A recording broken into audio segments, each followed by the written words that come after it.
again. Do take note of what day you're giving your speech. They're coming right up. I'm here to get you ready for your speeches. And I wanted to show you in the top module here, I put the video from last week of my lecture to you about outlining. It's just that part. It's not the introductory speeches or anything like that. So I put this here for your convenience because I threw a whole lot of information at you. And just in case you want to watch me presenting it again, it's right here on the top. Okay. Just so you all know that. You can also, the PowerPoint itself by itself is down at the bottom here. It's this first one. If you just want to see the PowerPoint only and not hear me go through it. So one more time, any questions before I move on to the next lecture on what I covered last time? All right, then we're going into what I call lecture 2. This is my lecture, not the textbook, it's me. And this is about delivery. Now this, again, I went through this last week with you, this particular slide, right? These were the requirements for the how-to speech. Just really quick to review. The speech is worth 100 points and the running time needs to be 6 minutes. If you are within 30 seconds, 15 seconds behind or forward, then that's a grace period and you don't get points taken off. So if your speech runs between 5 minutes and 45 seconds to 6 minutes and 15 seconds, you'll be fine. If you go over or under that, you lose points. And how many depends how much over or under you do go. If you practice a lot, you should not have a problem with this. And the goal of the speech is to show your audience how to do something that is not commonly known. So don't do how to tie your shoes or how to make peanut butter and jelly or how to say the ABCs. We're talking adult topics here. Hobbies, recipes, applying makeup, shooting a basketball, changing a tire. These are things that not every single person knows how to do. So you need to have and cite at least 5 sources in this first speech. That's the minimum. You can have more than 5 if you'd like. But if you have any less than 5, you're getting points taken off. You have to have them in 3 places, remember. You need to verbally cite them when you're giving the speech. You need to have them as a short cite in your outline, in the outline where you're saying the fact. And then the last page of that document is going to be your works cited. And you're going to have a full MLA citation of each of your sources there, alphabetized by author's last name. Okay. You also need at least 1 visual aid for this speech. I'm not allowing electronic aids yet, not for this speech. So it can be objects. Anything you're doing with your demonstration, you should have some kind of visual aid to help you with it, whether it's a picture or objects. If you're showing how to apply makeup, the makeup is a visual aid. If you're doing something on yourself, a hairstyle or makeup or something, you yourself are a visual aid. So, but you have to talk about your visual aid at the appropriate time. You can't just have it. You have to speak about it in this speech. So you're going to be graded on your topic choice, your speech and outline structure, your previewing, signposting, and reviewing of your main points. And if you don't know what that means, you're going to need to watch my lecture from last week again, because I taught you what a preview, a signpost, and a review is. The preview is introduction, capital D. The signposts go before each main point in the body. And the review is 3 conclusion, capital A. All right. Outline materials are worth 40 points. You'll have the speech outline with at least 5 sources within it and the works cited in the MLA format. And then you get 1 week after your speech date to write your self-eval paper, which is worth 2 points, but it's very, very important. It could be the difference between the grade you want and the grade you don't want in the end.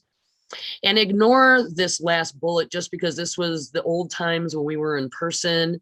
Things are a lot easier here online for us because everything is recorded on Zoom.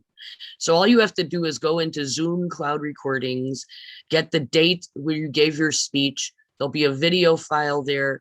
You open the video file, you scroll forward to your speech, you watch your speech, and then you write your self-eval paper. So any questions on these before I go into the new material? Just a quick question, Professor Zaiden. What was that one website that you showed us where we can get the MLA formats for the works cited? So I could just write it down real quick. Absolutely. It's right here in your modules in the top here. And you see it says MLA style page for works cited. Oh, okay, perfect. And then when you go to it, it gives you this. I guess my internet's spotty too. Wow. Yeah. No, Well, you're all good. Like as long as I know where it was, then I should be good. yes. Okay, great. Yeah, it's right there in the first module. Thank you. You're welcome. Any other questions? Okay. All right, so let's talk about speech delivery. It's the second component of public speaking after the content of your speech. Last week, I went all through your content of your speech, how it's supposed to be structured, how to research, how to cite your sources, right? This is the other side of it. This is the performance side of giving a speech. You need both to be very good to have a successful speech. You need to have good content that's well structured with good sources, but you also need to be able to deliver all of that content in an effective way. So here's a shocker. Verbal communication is the communication in which we speak our words. It only constitutes 7% of all communication. 93% of communication is nonverbal, meaning not what we speak, not the words we speak.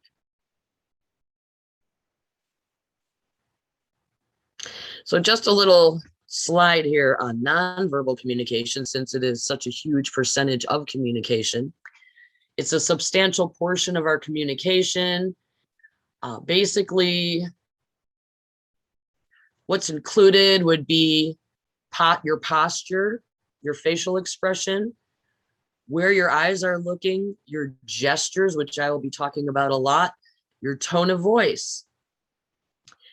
From our handshakes to our hairstyles, nonverbal details reveal who we are and impact how we relate to other people. So again, here we go. Includes facial expressions, gestures, paralinguistics, such as loudness or tone of voice, body language, proxemics or personal space, your eye gaze, haptics, touch, appearance, and artifacts. Artifacts are things you wear, that kind of thing. Okay.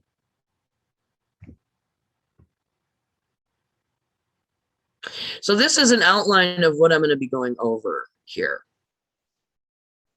And I put it in an outline form to try to pull an outline lesson through this. So Roman numeral 1, I'm going to be talking about your vocal quality, the quality of your voice. And I have 3 things under that I want to cover, A, B, C. Roman numeral 2, I'm going to be talking about fillers and bad language. And I only have really one thing to say about that. So I don't have an A or a B or anything like that under it. If you only have one thing to say, you don't go to the next level of the outline. And then in the third part, Roman numeral 3 is about your body language. And I'll be covering a lot of aspects under that. And finally, I'm going to be talking to you about your eye contact. All right, so vocal quality. The first thing about your voice when you're giving a speech that you need to know is the volume of your voice. And that depends on what kind of speaking you're doing and where you are. Obviously, in this class, we're going to be speaking on video. But I've taught this class for so many years for in-person speaking, live speaking in a space where you're all in the same space. And that's quite a different thing than giving a speech on video. So I'm going to teach you how to give the speech on video, but I'll probably be referring to if you are in person in the future, this is what you should do. So when you're talking about the volume, the word of mouth, if you are in person in a physical space with people, the rule of thumb basically is that the people in the back row should be able to hear everything you're saying without straining. That's how loudly you should be talking. If you're in a large space, you should have a microphone and a PA system so you don't have to yell if it's a really large space. But the typical normal classrooms at CSUS are not that huge. So we don't need anything like a microphone or a PA. You just use your voice. And you project the loudness of your voice so that the people in the back row can hear you clearly. Now, what about in this situation on video? The main thing here is that you need to make sure your microphone, whether it's built into your device or whether you have an external microphone, you've got to make sure that the levels before you give your speech are strong. And I believe on Zoom, there's a place where you can test your audio and test the level of your mic. So you'll want to use that tool to make sure that your audio is clear. That's the main thing. We won't be able to hear what you're saying if your microphone is not working properly. And even if it works, it doesn't mean it works well. It could be going in and out. It could be glitching where, every 10 seconds for 2 seconds, we can't hear you. There could be it works, but you're too far away or you don't have the level far up enough on your computer for that microphone. So try to adjust it before you give a speech. It's very, very important that we can hear everything you're saying. Obviously, when you're using a microphone, either in person or online, you don't need to be yelling or raising your voice as long as you have the right level of your mic. Any questions about volume? All right, let's move on to what's called enunciation. So enunciation is pronouncing every syllable of every single word clearly and concisely, so that everyone understands the words you are speaking. The opposite of enunciation is called mumbling. And mumbling is when we run all of our words together and we don't have clear breaks between all of our syllables. So I just wanted to try to show here a very quick little clip of a famous person who mumbles all the time and why it's hard to understand what they're saying.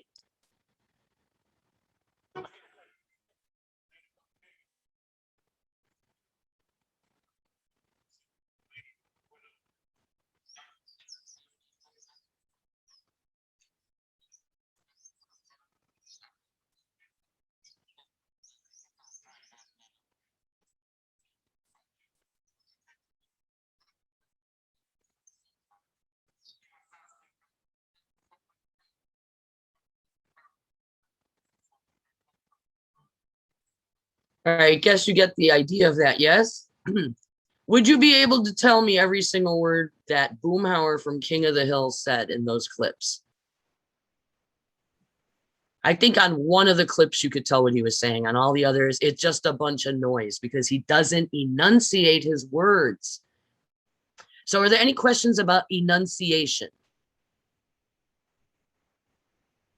It's just carefully pronouncing every single syllable of every single word, carefully, concisely, so that we can hear exactly the words you're saying.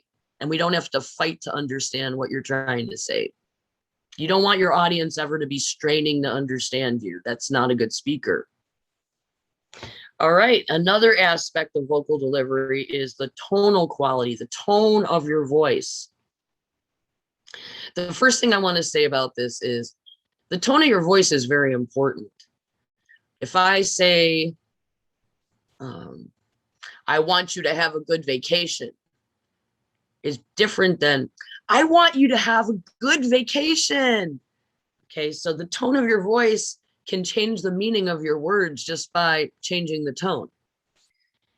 One thing that the main thing I want to teach you about this is that your voice should naturally have hills and valleys in it. If you were to record your voice on your computer and then look at it in an audio program, you'll see your sound waves are going up and down because you're varying the tone of your voice within each sentence. Like when I said sentence, I went up from the rest of the tone, right?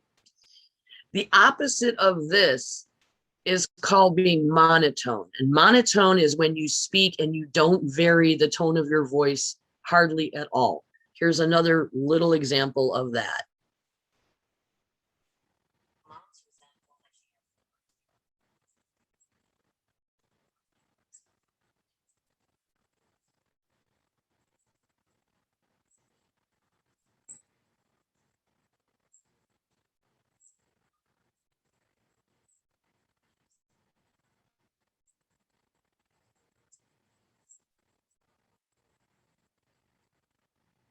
All right, so that's Daria, and she was actually a little more tonally expressive than usual in that clip, but Daria talks in a monotone without any emotion in her voice, usually, and this is not what you should be doing in a speech. You should just speak naturally. If you have passion in you when you're giving the speech, you will naturally vary the tone of your voice.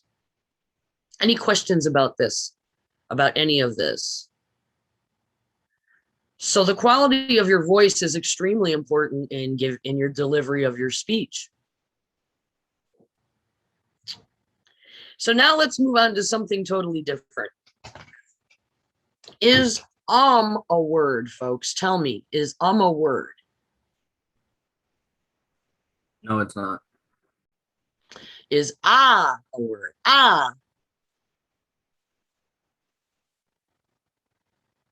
It's not a word, folks. What about like and so you know? Those are words. But here's the problem with those words when they're used in a certain way. I can say, I like him. That's fine. I can say, she's a lot like him. That's fine. But if I say, I'm going to go to the ATM machine to get money out so I can buy lunch, that's the kind of you do not want to use. That's not the real word like I just used before. Like means you either feel good about something or you're comparing two things or more. But if you're using like for no reason and just sticking it in between every other word, that's using it as a filler word. It doesn't have any meaning. If I say I'm going to go to the ATM machine, what does that mean? What does the like in there mean? You're not going to do something similar to going to an ATM machine. And you're not trying to say that you personally like that ATM machine. This is just a pattern of speaking where the like doesn't mean anything. Now, and so and you know are a group and they're real words. But when they're used this way, they're filler words. When you speak, sometimes when you're nervous, you go into a rhythm and you don't even realize you're doing it. And you might say, and blah, blah, blah, blah, blah. And la, la, la, la, la. And if you do that, that's a filler word. It doesn't mean anything. It's just some kind of rhythm word that you feel comfortable using. The same thing goes with so. I personally sometimes fall into using so too much in this way. So, blah, blah, blah. So, la, la, la. So, and then you know is a big one. People insert you know in between every other word. And this doesn't sound very professional. You know, I went to, the ATM and, I got money out and, I went to Panda Express and I bought some lunch, And you might hear when you really listen for it, you're going to hear people using, way too much. This is a filler term. It has no meaning. They don't really mean This is just words that come out to fill space. Now, yeah is a different situation because yeah, it's a slang word. It's slang for yes. And it seems to be a word that's used now in society to it's overused. And what I don't want you to do is say yeah in your speech because it's a very casual kind of sound. And when you're doing public speaking, you don't want to sound casual. You want to sound formal. So if you have to say yeah, say yes instead. And the worst thing about yeah is that people like to end their speeches on yeah. Seems like yeah is your final thought word or something. So instead of saying yeah at the end of a speech, you're going to say thank you. And then any word you use that is repeated in a rhythm like and so and I've heard other words used that aren't even on this list by people. Now let me explain and ah. These are not real words, but they're used an awful lot. Why? They're used when somebody doesn't know what they're going to say next. And ah buy you time to quickly go through your brain to figure out what you want to say after that. What that means is that you have no idea what the heck you're going to say. So you're saying, ah. And when you practice your speech many times, you will be less likely to use and ah a lot. So any questions about these filler words? So what about them? I allow you to use 3 filler words in every speech. If you use filler words more than 3 times in your speech, you will start to get points taken off, because I want to train you to be knowledgeable and to be aware that you're using these words if you do. And so you can fix and correct that. Basically, we're talking about when you're giving a kind of formal speech, when you're talking to your bosses, your professors, coworkers who are above you in your organization. That's when you want to do formal speaking. I mean, you're talking to your friends, you're talking to your family. You can say and ah and and like all you want, but you got to be able to turn it on and off when you need to. And I'm going to be teaching you how to turn off the casual speak when you're giving a proper speech. So one more time, any questions about this? I actually hash mark every single filler word you say in every single speech. So I'm listening for them like a hawk. Okay, and related to this is using bad language in speeches. So bad words, curse words, I'm talking about the F word, the S word, any C words in there. So curse words, any kind of racial slur or slur against any kind of people, languages purposely offensive to others. I'll tell you a quick story. I had my class last semester. A student was doing a persuasive speech about whether to get the vaccine. You should get the vaccine, it was. And he kept saying that people who didn't get the vaccine were idiots and morons. He said it over and over again. And when he was done, I let him have it, because you do not call people names during your speech, even if that's the way you feel. In that case, he said, well, I also said they were misinformed. Okay, fine. That is fair to say, that you think people are misinformed, but you can't go calling them names like idiot and moron. That's not acceptable. You got to be able to learn how to express yourself without calling names, because when you call people names, nobody's going to take you seriously after that point. You're not really using arguments. You're just making fun of people. So bad words are not acceptable in the speeches. Any kind of swear words, anything that's offensive to other people. And assume that this is the case in all of your professional situations you'll be going into. And you lose points if you use this language.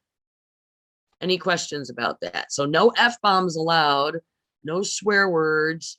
Don't be calling people you don't agree with names within your speech, okay? It's not gonna fly. And then here we go into body language. This is so important. And even in video. Now, of course, when you're in person, this is extremely important because people can see your whole body. And when we do this in person, I train. I mean, I look at your toes. Your entire body needs to look a certain way. And because we're doing it with video, it's a lot different. But just so you know, in the future, if you go to give a public speech in a physical space with people, you must stand up straight with your shoulders straight. Your posture tells people a lot about you, non-verbally. If you're slouched over, you're going to look like you just have no confidence and people shouldn't really take you seriously. If you walk in with your shoulders up and good posture, you command respect and attention just by doing that. And in this class on the video, I do want you to have your shoulders up. You'll be sitting in a chair. Don't be slouching like this, okay? Gestures, this is super important. When we speak naturally, we use gestures. Let me show you a couple of really, really basic gestures.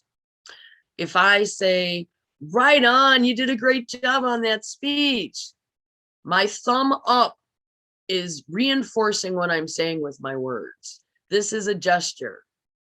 Now, if I'm looking at a person over there and I say F you and I put my middle finger up, I'm not doing it to you folks. I'm doing it to someone over here.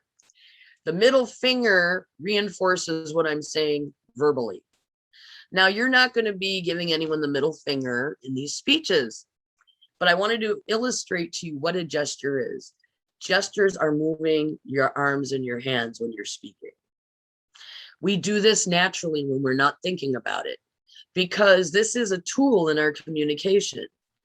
And when you watch people giving professional speeches, you will see they're always using their hands if they've been trained right. So you have a little bit of a challenge in this situation because you are on video sitting at a table. You're going to have to bring your gestures up so that so they're in the frame, so I can see them. If you're gesturing down here underneath where the camera can see, it's useless because none of us can see your gestures. So you have to make sure that you're gesturing up on this level. You will get points off if you don't gesture or gesture a lot. And so gesturing helps you communicate your thoughts by using your arms and your hands as an extension of your words.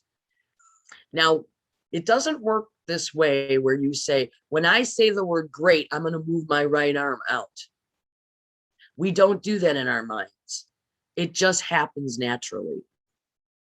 What'll happen to a lot of students is they're nervous when they're giving their first speech, or they're nervous when they're giving speeches.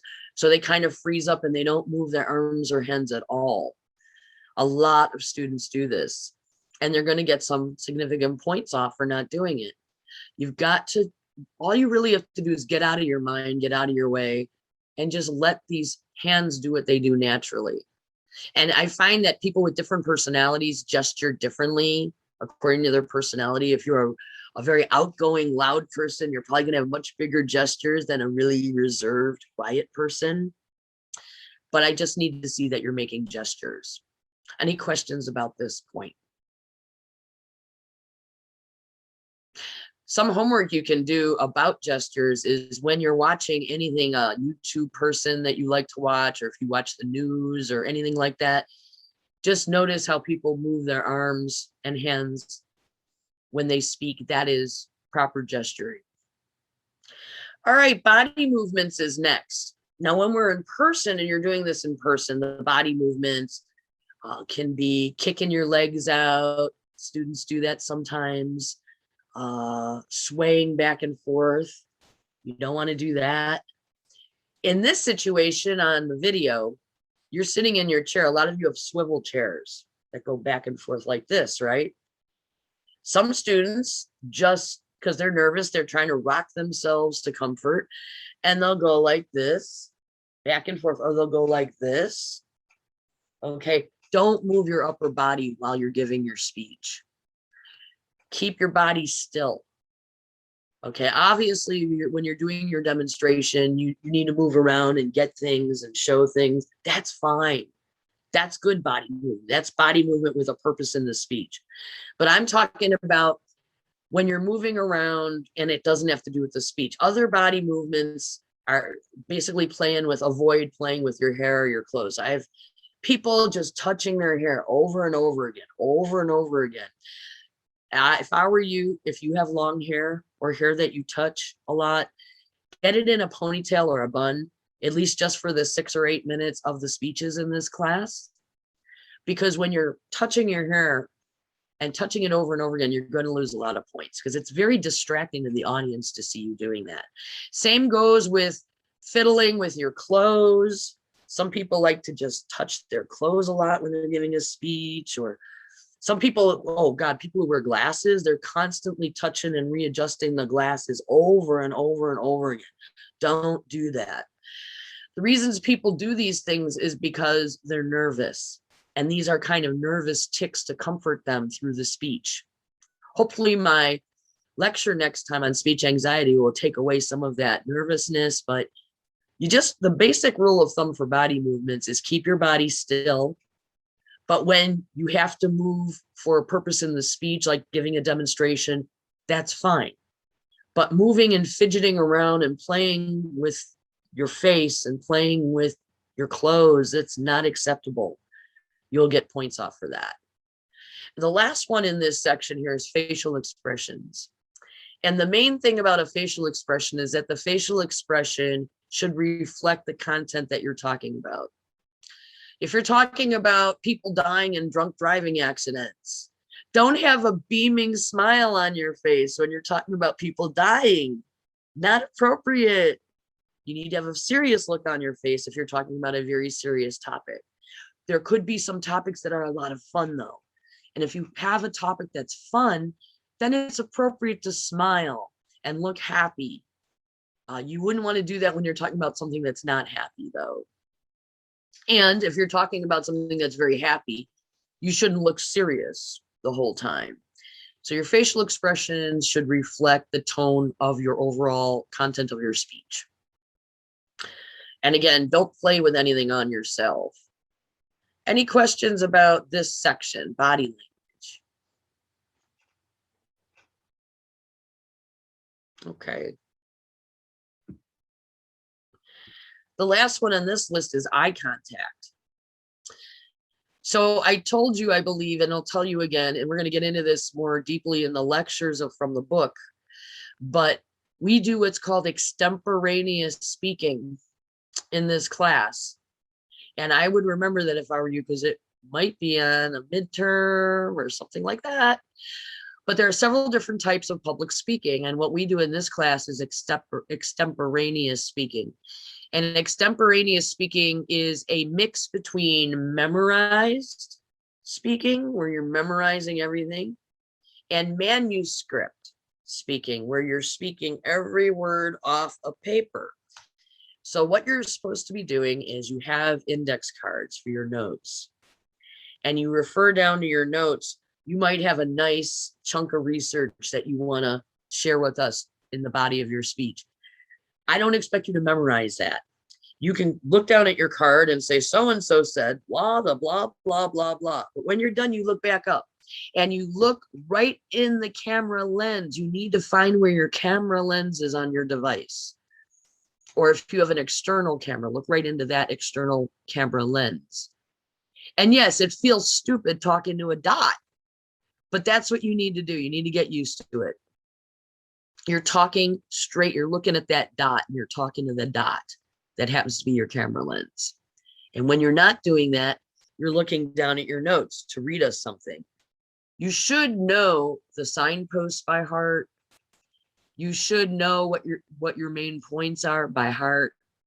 So you shouldn't have to read everything off cards. You will get marked off if you do that. It's a mix.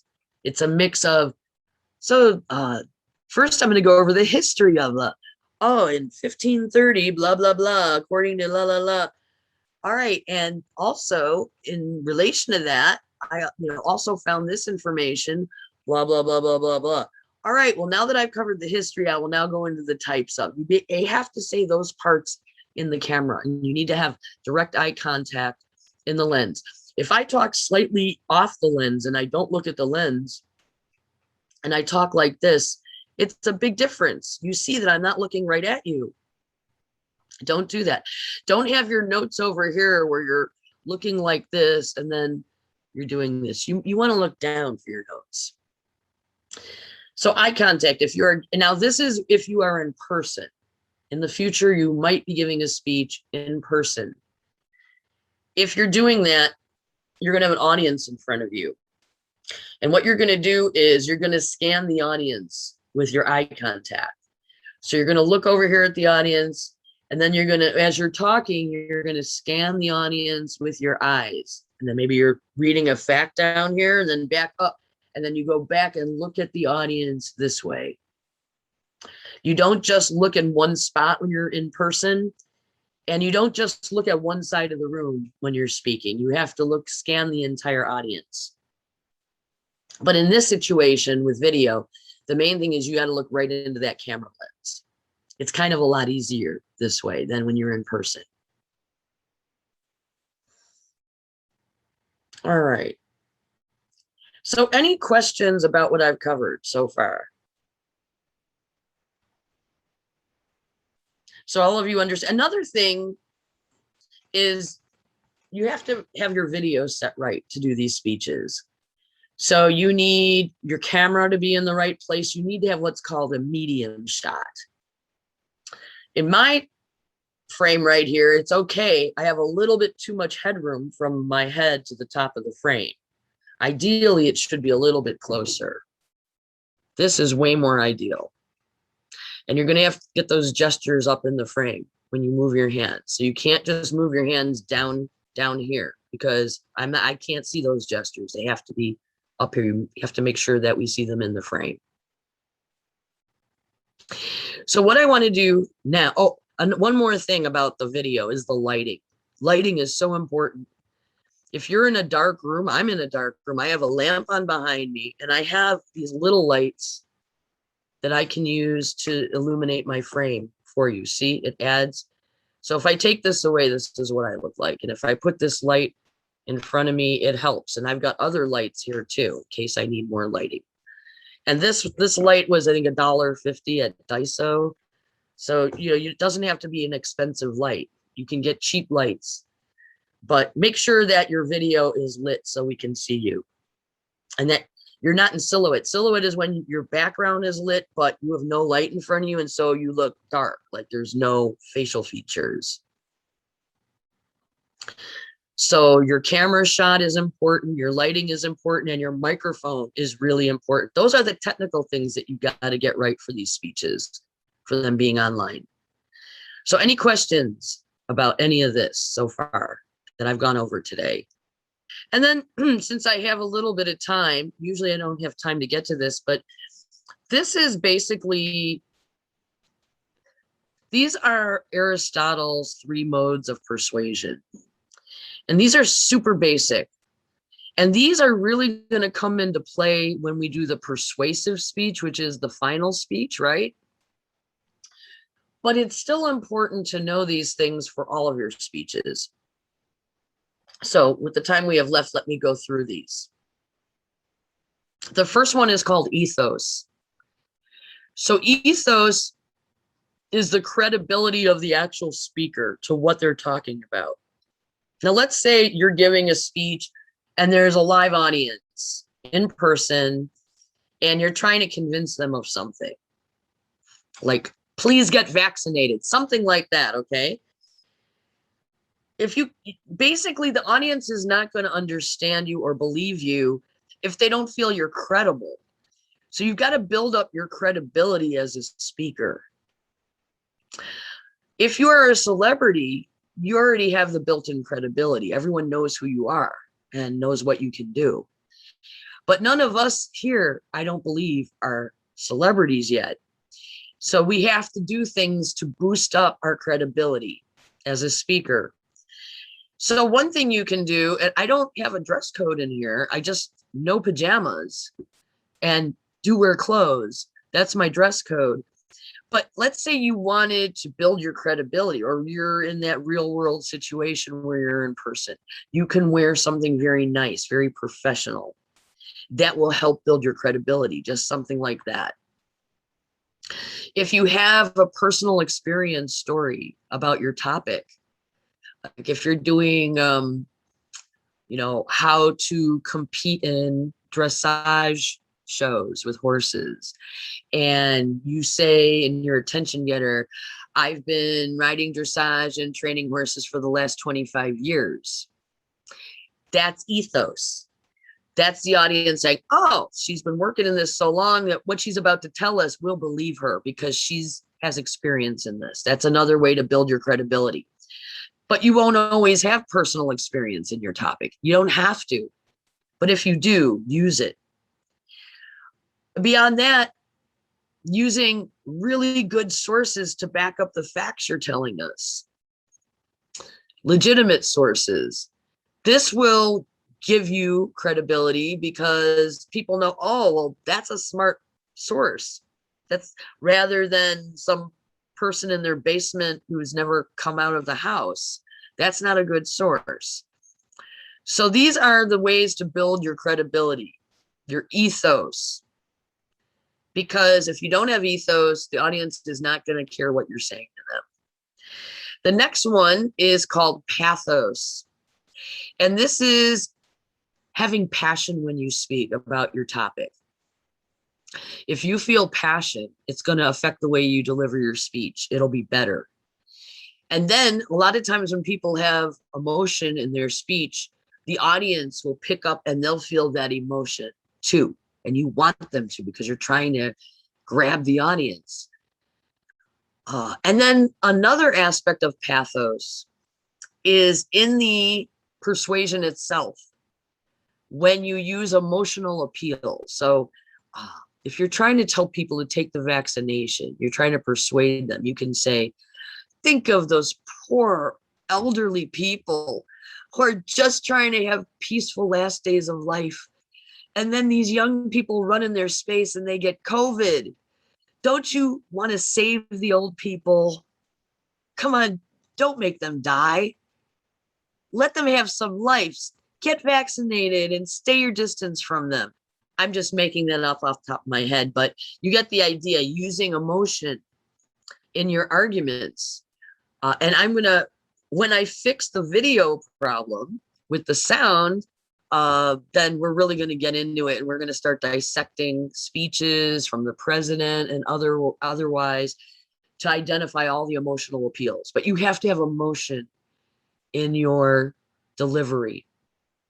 And that means you need to choose topics that you care about. That's how to do that. The last of the three is called logos, and that is the use of logical reason. And this is where this really applies to all your content. And so the topic, are you logical about your topic? Are you logical about the arguments you're making about your topic? And are your sources logical?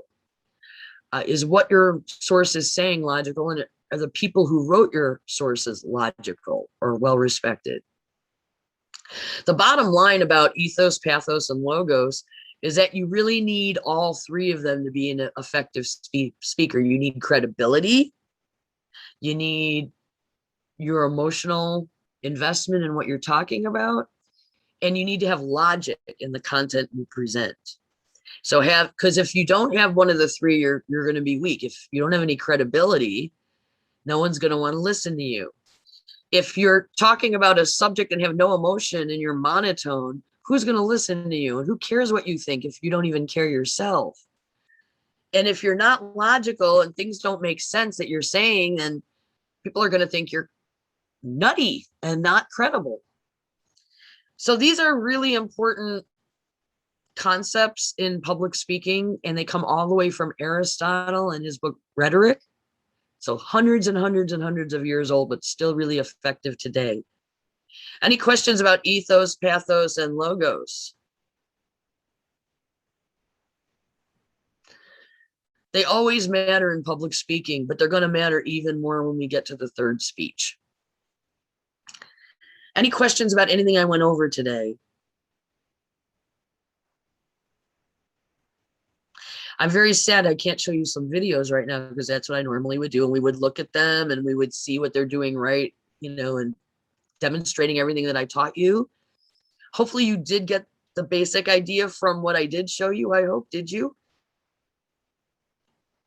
Did you get the basic idea of what I'm looking for in your speeches as far as your delivery goes? That's the main point. Any questions on it? Let's see, we have some chats. Can't hear, muffled. Okay. All right. So my homework is to fix that problem, okay, for you guys, so I can actually play videos for you this semester, because I do use them a lot. So like I said, on Wednesday, I'm going to be going over chapters 1 and 2 in the textbook. I'm going to be giving you lectures on both of those, so please read those ahead of time. And then a week from today, we begin the how-to speeches. So this is a good time to ask me any questions you might have. Don't be shy, please. There are no stupid questions. Don't be embarrassed. One of the points of this class is to not be embarrassed speaking in front of people, right? Will you be telling us everything we do wrong on our first speech in order to improve, or? On your rubric, I will. All right. Remember? Yeah, so on the rubric, did you notice I had like tons of rows of things to grade on your rubric? It's Yeah. all broken down. So you're going to get points on every single aspect. And if you don't get perfect points, usually, unless it's really self-explanatory, I will type a comment to you about it. So yeah, you will be getting feedback, but it's going to be in the rubric. You know, I feel like last semester I worked with a professor where she wanted everyone to critique everybody live after each speech. And I've never done that before. And to be honest with you, I don't like it because I feel like it's hard enough for you to do this anyway without having everybody criticizing you publicly after it. Although, you know, we made sure everyone was nice, but I'd rather just it between you and I. And I'm going to be writing you all the feedback you need to know about what you did well and what you didn't do well. Sometimes if someone does something really, really well, I will make a note out of that afterwards. Say, see how she used her gestures? That's the way to do it. Once in a while, I will do that for a positive thing. But I try not to give you a lot of evaluation publicly.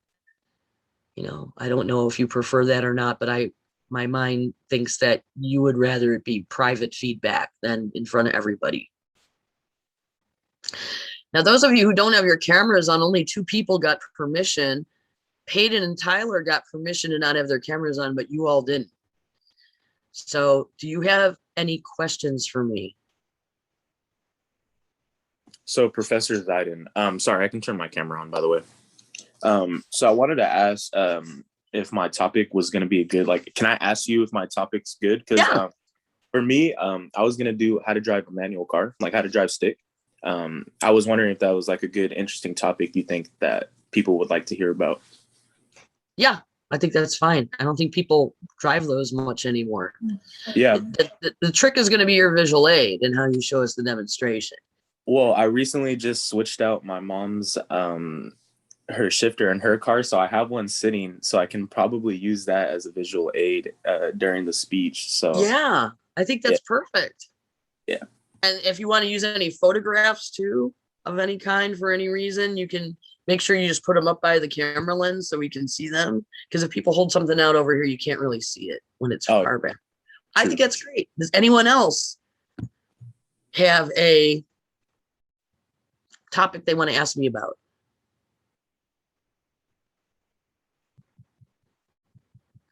And sometimes students think that people shouldn't have the same topic, but I don't care if you use the same topic as other people, as long as you don't have the same main points and the same research sources. You know, if you have the same topic, but you've got different main points, different things you're talking about in the speech, and different sources, I don't mind at all. In fact, I usually have tons of the same speech going on. I have 9 of these classes, so I hear the same things over and over again. But within the section, if let's say 2 of you had the same topic and you had the same main points and you chose the same things to talk about and you had exactly the same sources, I would say someone's copying someone and I would investigate that. I've never had that happen before, though. Everybody does their own thing, even if they have the same topic. They choose their own content to put in that topic. So if, you know, don't be worried if some more of you want to do how to drive a manual transmission, because as long as you're not using the same visuals and have the same exact information and sources as Peyton, you can do that if you want.